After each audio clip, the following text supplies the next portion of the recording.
আউযুবিল্লাহি মিনাশ শাইতানির রাজিম। আসসালামু আলাইকুম ওয়া রাহমাতুল্লাহ। কোরআনের আয়াত নিয়ে এই পৃথিবীতে এক শ্রেণীর লোক আছে, তাদের সামনে যখন আপনি কোরআনের কথা বলবেন তখন তারা আপনার সাথে না ওই আয়াত নিয়ে তর্ক করবে। এমনকি অনেক ধার্মিকদের মাঝে আপনি দেখতে পাবেন যারা চিরকাল আপনার মসজিদের ইমাম, আপনি যে একটি কথা জিজ্ঞেস করছেন কোরআনের আয়াতের মাধ্যম দিয়ে চট করে আপনার বিরুদ্ধে সে ফতোয়া দিয়ে বসবে, কারণ আয়াত তো তার বিপক্ষে যাচ্ছে। তো অনেক হুজুরদের যারা ভ্রান্ত, যারা মূর্খ হুজুর, তারা আয়াত নিয়ে তর্ক করে। এখন এই ভ্রান্ত হুজুর যারা আয়াত নিয়ে তর্ক করে, এরা কি সত্যি কোনো ভালো হুজুর? কোরআনের ভিতরে যদি আমরা দেখি, নেতা নেত্রীদেরও আমরা দেখতে পাই তারা আয়াত নিয়ে কথা বলে, জানে না কিছু। আব্দুল লতিফ সিদ্দিকী সাহেব কোরআনের ব্যাপারে কোনো জ্ঞান রাখেন না। সাহাবাদের ব্যাপারে ওনার খুব বেশি মাথা খারাপ যে তাদেরকে তিনি ডাকাত বলতেও দ্বিধা করেননি। হজের ব্যাপারে ওনার অনেক কথাবার্তা। এই তো আমাদের দেশে আমরা দেখতে পাই কোরআন নিয়ে, কাবা নিয়ে, নবী রাসূলদের নিয়ে, ইসলাম নিয়ে, আল্লাহ নিয়ে অনেক কথা। বিভিন্ন দেশে আমরা দেখতে পাচ্ছি কোরআনের আয়াত নিয়ে গবেষণা হচ্ছে। অমুসলিম দেশগুলিতে আমরা অনেক জায়গায় দেখতে পাই। হার্ভার্ড ইউনিভার্সিটিতে আমরা দেখেছি, সেখানে কোরআনের আয়াত মেন গেটের সাথে লাগানো হয়েছে, শিক্ষার্থীরা যেন জানতে পারে। আর আমাদের দেশের কিছু সংখ্যক বুদ্ধিজীবী যাদেরকে আমরা মনে করে যাচ্ছি, তারা বলছেন কোরআনের আয়াত রাখার অর্থ কি? বিসমিল্লাহ কেন থাকবে? ইসলাম কেন থাকবে? কাজী নজরুল ইসলাম এখন সেই নামের সাথে ইসলাম বলতেই রাজি না অনেকে।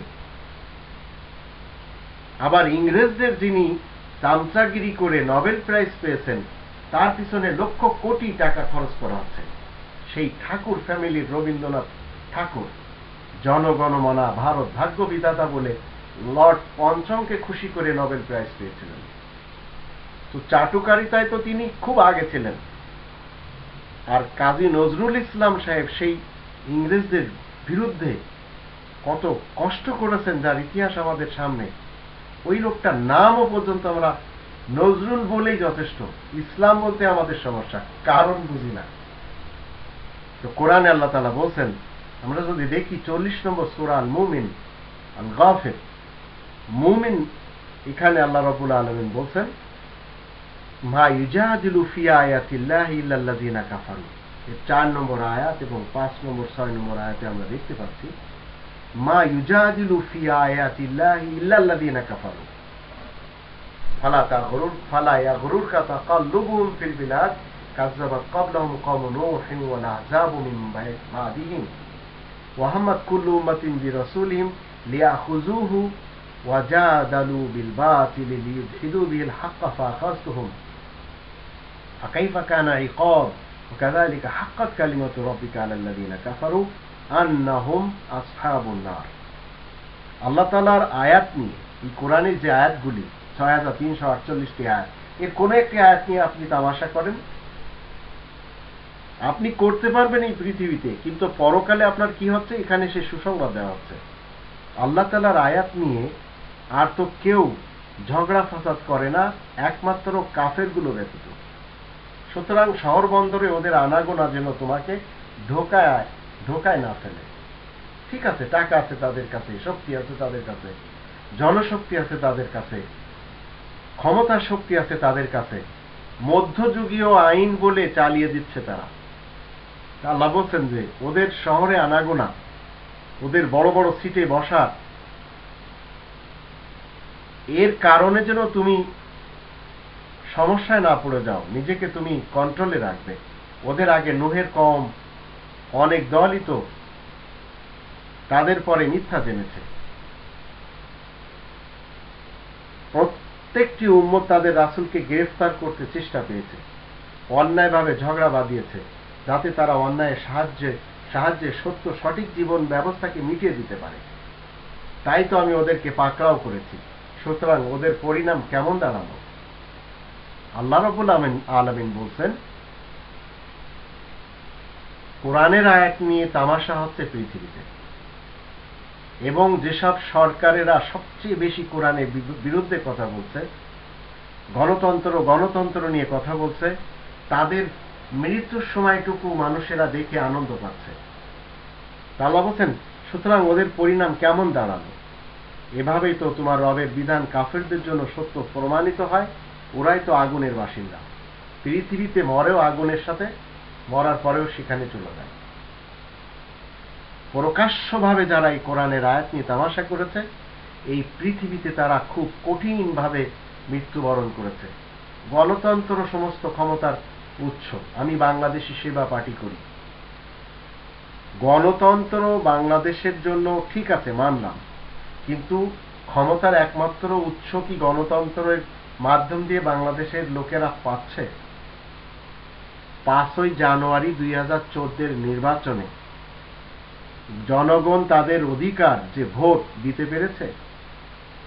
এই গণতন্ত্র নিয়ে জোরদার মুল্লুকতার তারা অনেক কথা বলছেন।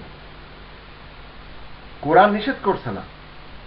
কোরআন বহুমুখী গণতন্ত্রকে বিশ্বাস করে যদি তারা 5 নম্বর সূরা আল মাইদার 2 নম্বর আয়াতের দৃষ্টিতে কাজ করে, ওয়াতাআওয়ানু আলাল বিররি ওয়াত তাকওয়া ওয়ালা তাআওয়ানু আলাল ইসমি ওয়াল উদওয়ান। সমস্যা কোথায়? কিন্তু শুধু গণতন্ত্র মুখে হবে আর জনগণের কোনো অধিকার দেয়া হবে না, এগুলি হচ্ছে ইচ্ছাতন্ত্র, এগুলি গণতন্ত্র না, এগুলি হচ্ছে তাদেরকে বঞ্চিত তন্ত্র করা। তো এ ধরনের কথাবার্তা আমরা সবাই জানি। আল্লাহ তাআলার পক্ষ হতে যে কিতাবটি নাজিল হয়েছে, এই কিতাবটির মধ্যে 114টি সূরা, 6348টি আয়াত রয়েছে। এই কিতাবের আয়াত নিয়ে পৃথিবীতে শুধুমাত্র কাফেররাই ঝগড়া করে। নাম তার শুরুতে মোহাম্মদ, শেষে ইসলাম, তাতে কি? কিন্তু আল্লাহ বলছেন সে কাফের।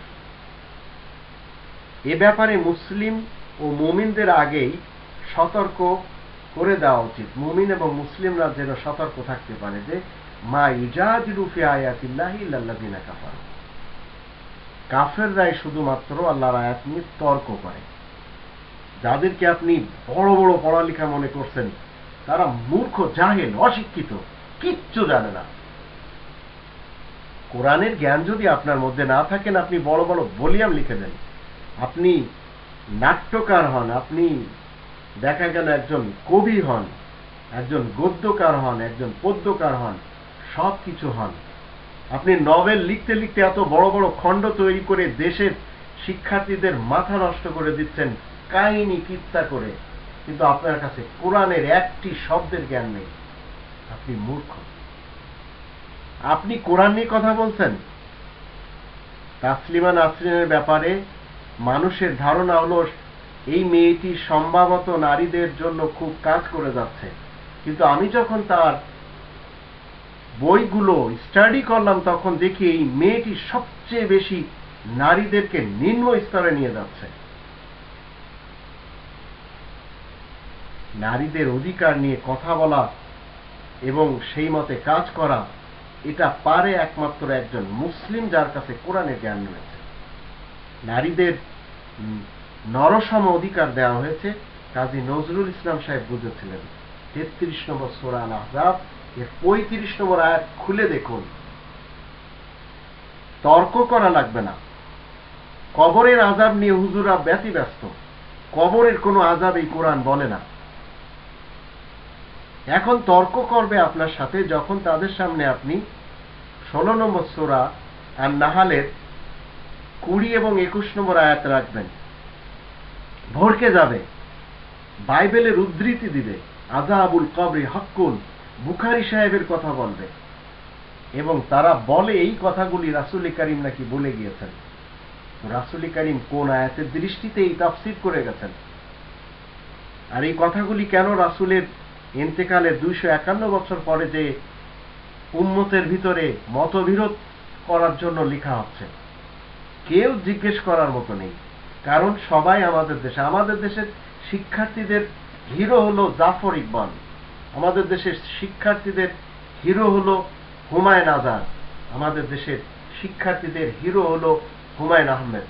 মানেন, পড়েন, পর্দা বাধা নেই। জাফর ইকবাল সাহেবের লেখা পড়েন, হুমায়ুন আহমদ সাহেবের লেখা পড়েন, হুমায়ুন আজাদ সাহেবের লেখা পড়েন, সমস্যা নেই। কিন্তু কোরআনের জ্ঞান কতটুকু আপনার ভিতরে রয়েছে? যদি না থাকে আপনি নিজেকে মুসলিম বলে কেন পরিচয় দিচ্ছেন? এই কথাটি তো ডক্টর শহীদুল্লাহ সাহেব বুঝেছিলেন।